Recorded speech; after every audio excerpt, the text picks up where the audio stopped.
May mga sandali sa buhay na biglang nagiging mabigat ang lahat kahit ginagawa mo naman ang tama at patuloy kang nananalangin araw at gabi. May mga pagkakataon na parang sunod-sunod ang pagsubok kahit ang puso mo ay nananatiling nakakapit sa Diyos. Maraming tao ang nawawalan ng pag-asa kapag hindi nila agad nauunawaan ang dahilan ng paghihintay.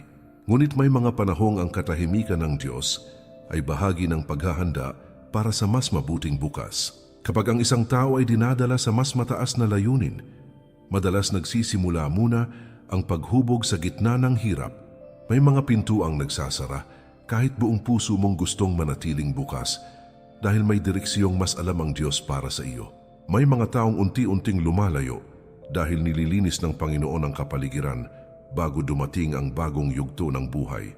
Sabi sa Proverbs 3 verse 5, "Trust in the Lord with all thine heart and lean not unto thine own understanding."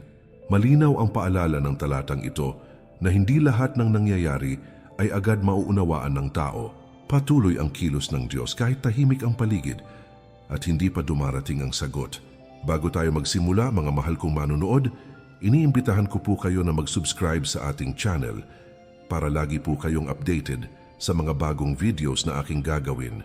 Paki-like na din ito at share sa iyong mga kaibigan. At baguhin natin ang ating buhay sa pamamagitan ng mga salita ng Diyos. Malaking bagay ang bawat mensaheng may pananampalataya dahil maaari itong maging liwanag sa pusong napapagod.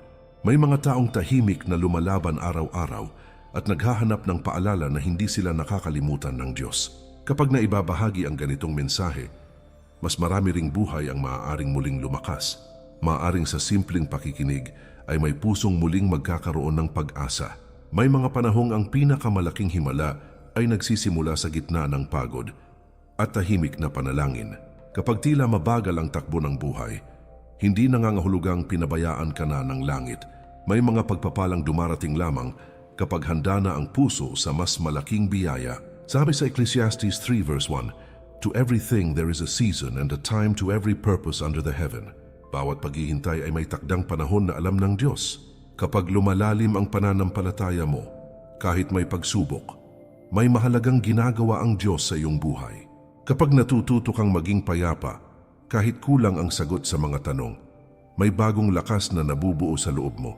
May mga takot na unti-unting napapalitan ng katahimikan mula sa itaas. Kapag mas pinipili mo ang pagtitiwala kaysa pangamba, may bagong yugto ng biyaya na papalapit. Maaaring mas malapit ka na sa magandang buhay na inihahanda ng Diyos para sa iyo. Unang senyales, mas madalas kang dumaraan sa mga pagsubok kahit nagsisikap kang mamuhay ng tama. Dumadating ang panahon na habang mas pinipili mong maging matuwid, ay mas maraming hamon ang biglang sumusulpot sa araw-araw mong pamumuhay. Tahimik kang lumalaban ngunit tila sunod-sunod pa rin ang bigat na kailangang harapin sa loob ng tahanan, trabaho at sariling damdamin. Karaniwan itong nagdudulot ng tanong kung bakit tila hindi gumagaan ang takbo ng buhay, kahit nananatili kang marangal sa harap ng Diyos. Sa gitna ng ganitong kalagayan, unti-unting natututo ang puso ng pagtitiis na hindi madaling matibag ng alinlangan. Bawat pagsubok na dinaraanan ay nagiging bahagi ng mas malalim na paghahanda para sa mas mataas na layunin. Kapag hindi agad ibinibigay ang sagot sa panalangin, kadalasang sinusubok kung gaano katatag ang tiwala mo sa Diyos kahit walang malinaw na kasagutan. Doon nahuhubog ang kakayahang manatiling payapa kahit hindi pabor ang sitwasyon sa paligid. Unti-unting nababawasan ang pag-asa sa sariling lakas habang lumalalim ang pagdepende sa kapangyarihan ng Panginoon. Mas nagiging malinaw na hindi lahat ng laban ay para pigilan ka kundi para ihanda ka. Bawat araw na hindi ka sumusuko ay may naidudulot na lakas na hindi agad nakikita ng mata. Sabi sa James 1 verse 12, "Blessed is the man that endureth temptation, for when he is tried he shall receive the crown of life." Ipinapakita ng talatang ito na ang pagtitiis sa gitna ng hirap ay may kaakibat na pangakong hindi kailanman binabawi ng Diyos. Hindi nasasayang ang bawat gabing puno ng panalangin at katahimikang may luha. Lahat ng pinagdaraanan ay may halaga sa harap ng langit. Kapag nananatili kang tapat, may gantimpalang nakalaan sa tamang panahon. Dumarating din ang pagkakataon na ang dating kinatatakutan mo ay nagiging dahilan upang tumatag ang loob mo sa bawat desisyon. Unti-unting nababago ang paraan ng pagharap mo sa problema dahil hindi ka na agad tinatablan ng pangamba. Mas nagiging maingat ang puso sa pagpili ng direksyon at mas malinaw ang pagtingin sa tunay na mahalaga. Sa ilalim ng bawat pagsubok ay may tahimik na aral na unti-unting inilalagay ng Diyos sa iyong pagkatao. Ganitong proseso ang madalas na pinagdaraanan bago dumating ang panahong handa ka ng tumanggap ng mas malaking biyaya. Kapag tila mabagal ang pag-usad ng buhay, hindi nangangahulugang nakalimutan ka na ng Diyos. May bahagi ng pagkatao na kailangan munang tumibay bago ipagkatiwala ang susunod na yugto ng pagpapala. Bawat luha na hindi napapansin ng iba ay nakikita ng Diyos na patuloy na kumikilos sa likod ng katahimikan. Darating ang araw na mauunawaan mo kung bakit kinailangan mong pagdaanan ang mahirap na landas. Kadalasang nagsisimula sa matinding pagsubok ang paghahanda sa magandang buhay na matagal nang inilaan para sa iyo. Ikalawang senyales, unti-unting may mga taong inaalis ang Diyos sa iyong buhay. Dumarating ang yugto na may mga taong dati mong kasabay sa bawat plano, ngunit unti-unti nang nawawala sa iyong paligid.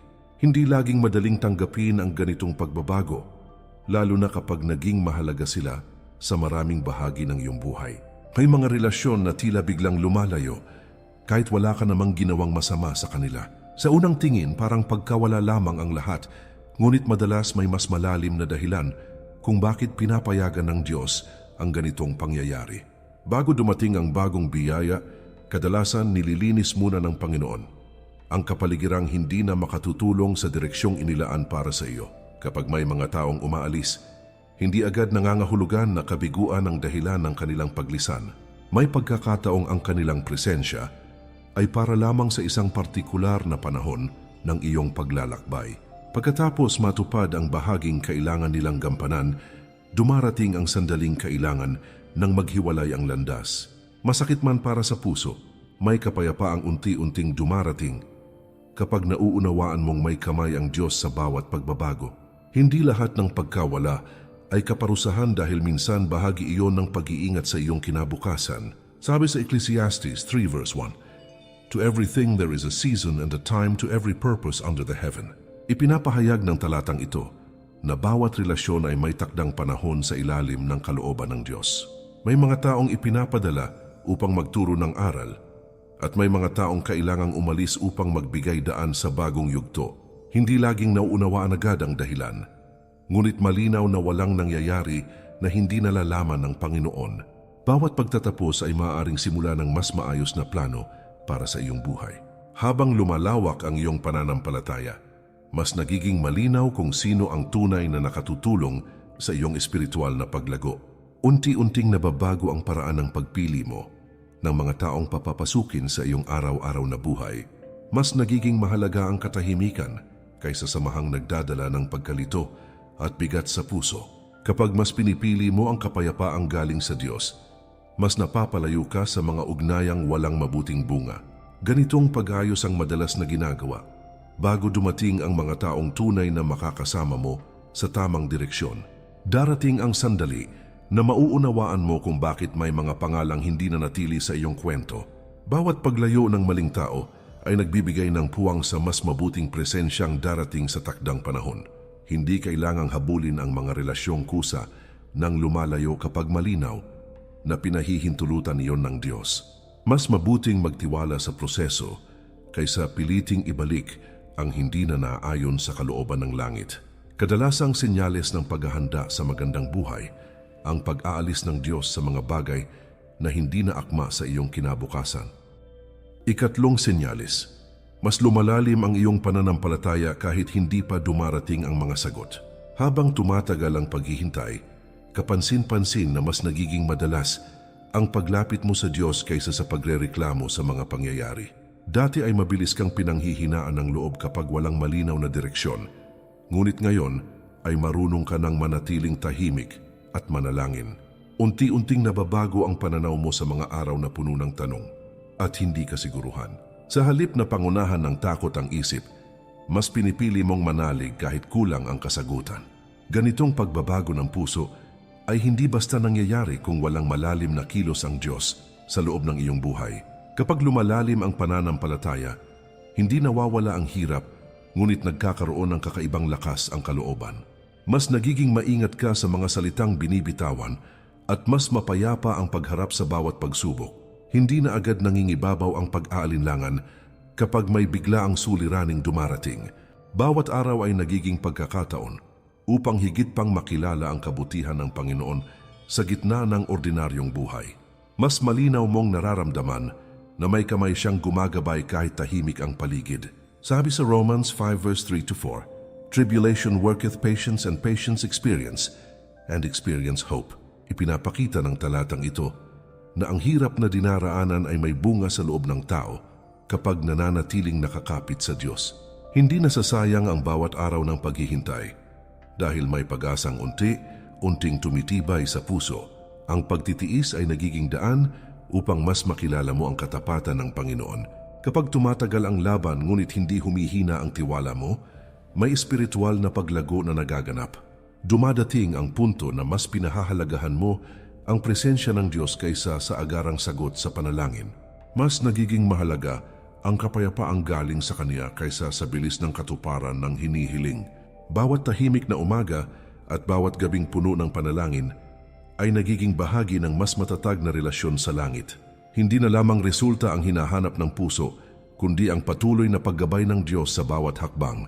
Ganitong uri ng pananampalataya ang madalas na hinuhubog bago dumating ang mas malaking pagpapala. Kapag napapansin mong mas madali ka ng magpatawad at mas mabilis kang bumangon mula sa panghihina, malinaw na may bagong lakas na ibinubuhos sa iyong espiritu. Hindi na katulad dati, ang pagharap mo sa problema dahil may kapanatagang hindi maipaliwanag ng karaniwang pag-iisip. Mas nauunawaan mong ang tamang panahon ng Diyos ay laging may kasamang karunungan. Bawat araw na pinipili mong magtiwala ay paghahanda sa mas magandang yugto ng buhay.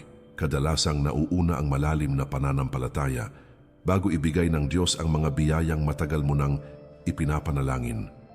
Ika-4 na senyales, natututo kang maging payapa kahit maraming hindi pa malinaw.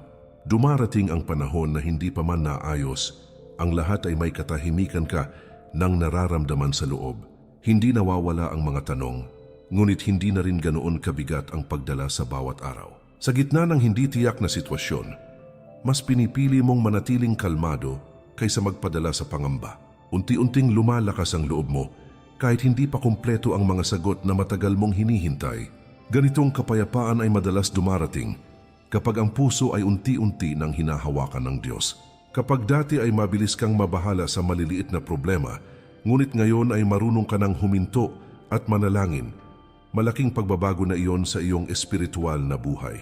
Mas nagiging malinaw na hindi lahat ng bagay ay kailangang kontrolin upang magkaroon ng kapanatagan. Bawat araw ay natututuhan mong ipaubaya ang hindi mo kayang ayusin sa kamay ng Panginoon. Hindi man agad nagbabago ang paligid, nagiging iba ang lakas na nasa loob mo.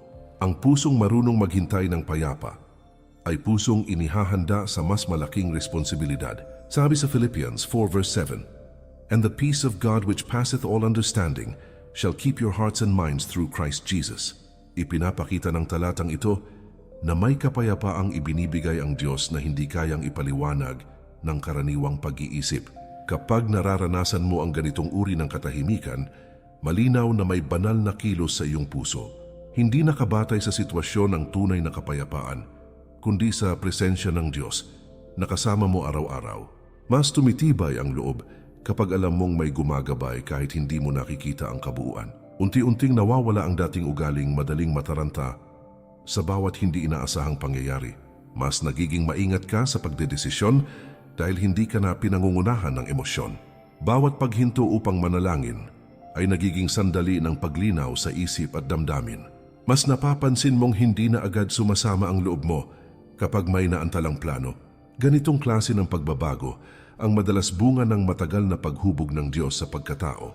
Kapag may kapayapaang nananatili kahit hindi pa dumarating ang hinihiling mo, malaking palatandaan iyon na may inihahandang mabuti ang Diyos para sa susunod na yugto. Hindi lahat ng tahimik na panahon ay kawalan ng sagot dahil minsan doon pinakamaraming ginagawa ang langit. Bawat sandaling pinipili mong magtiwala ay nagdaragdag ng tibay sa iyong kalooban. Mas handa ang pusong mapayapa Sa pagtanggap ng biyayang may kasamang bagong tungkulin, kadalasang nauuna ang malalim na kapayapaan bago dumating ang magagandang pagbabagong matagal nang inilaan para sa iyo. Ikalimang senyales, mas nagiging malinaw kung aling mga bagay ang hindi na dapat pang hawakan. Dumarating ang yugto na ang mga bagay na dati mong pilit pinananatili ay hindi na nagbibigay ng parehong sigla sa iyong puso. Unti-unting lumalabas ang pakiramdam na may kailangang bitawan upang magkaroon ng mas maayos na direksyon ang buhay. Hindi madaling tanggapin ang ganitong proseso, lalo na kapag matagal mong pinahalagahan ang isang bagay o pangarap.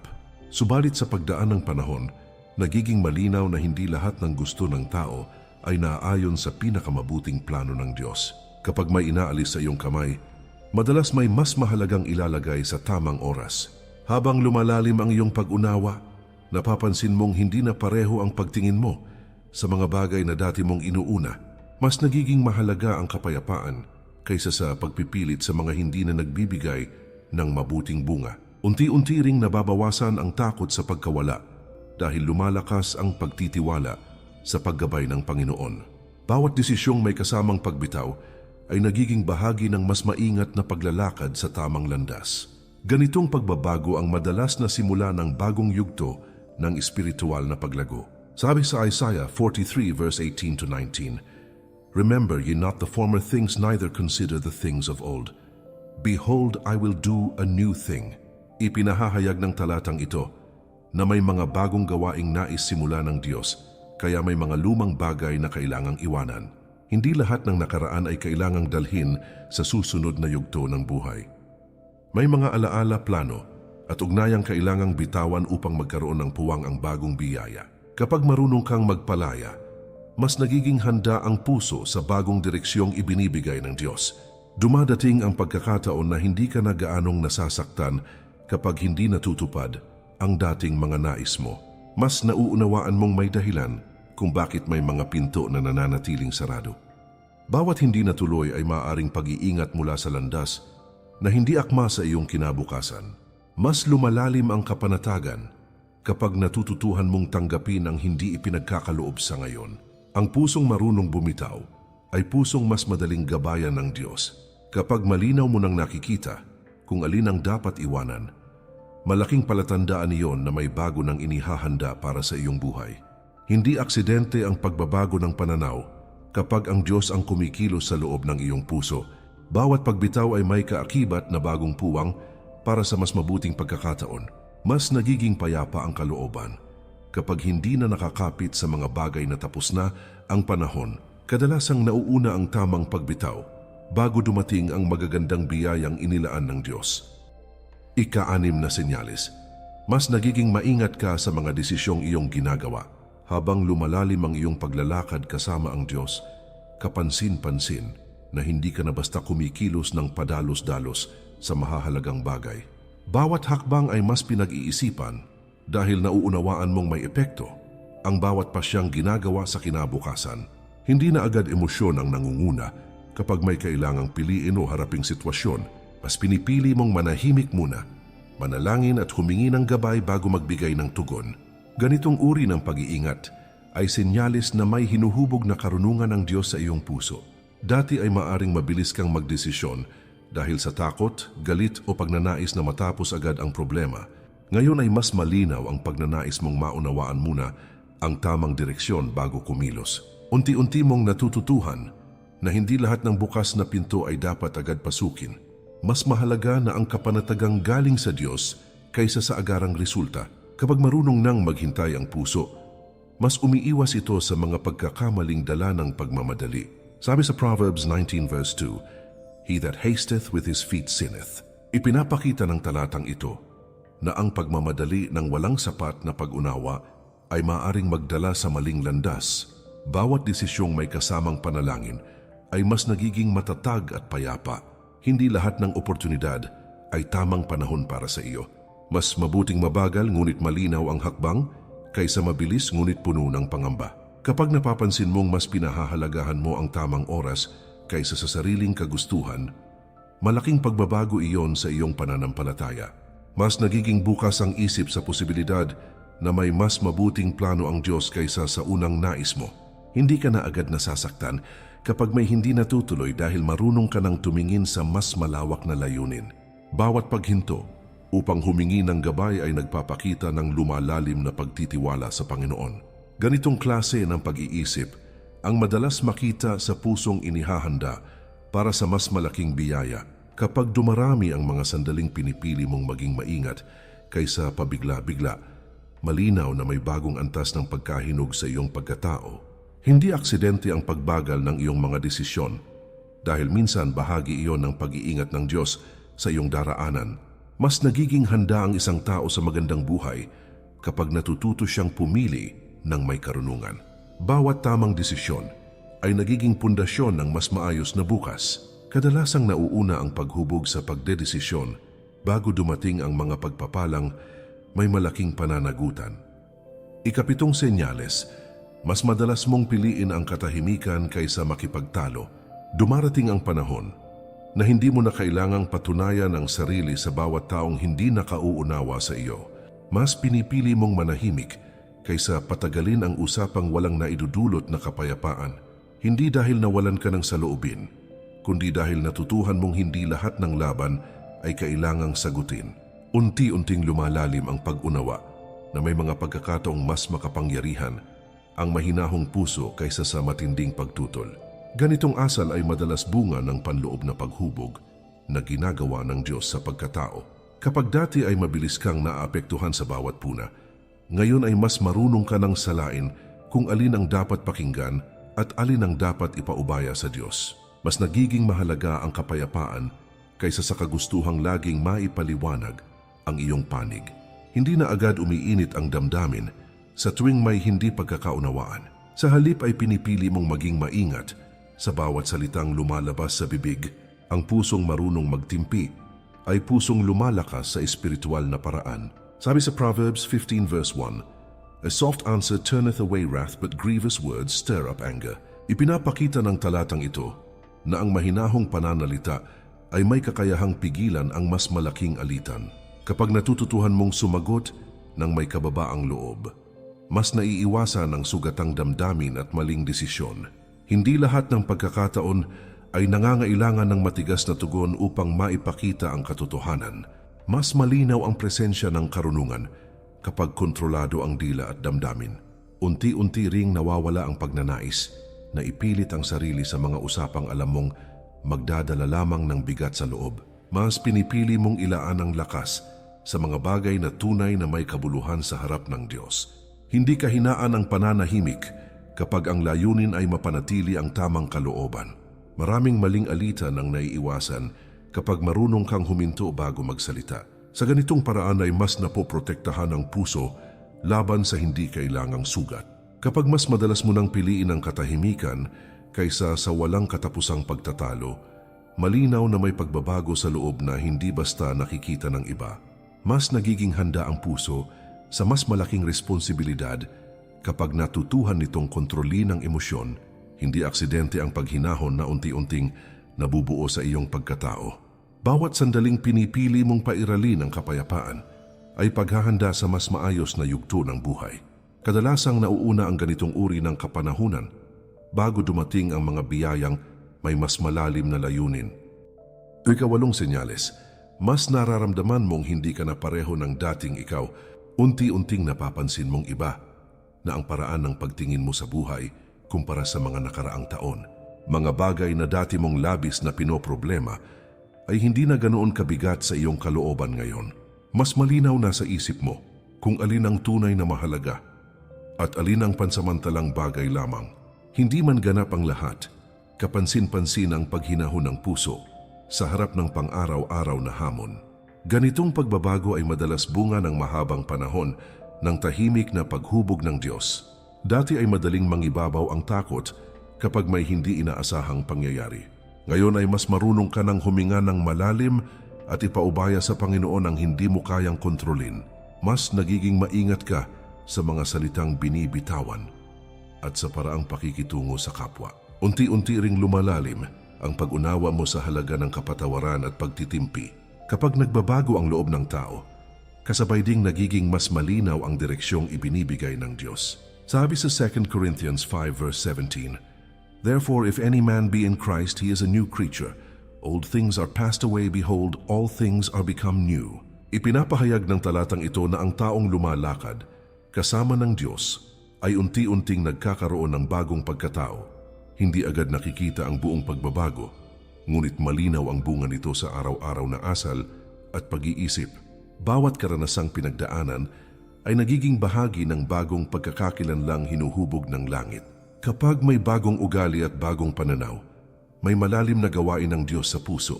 Mas napapansin mo ring hindi na pareho ang iyong mga nais kumpara sa dati. Mga dating pangarap na puro pansariling kagustuhan ay napapalitan ng hangaring may mas mabuting layunin.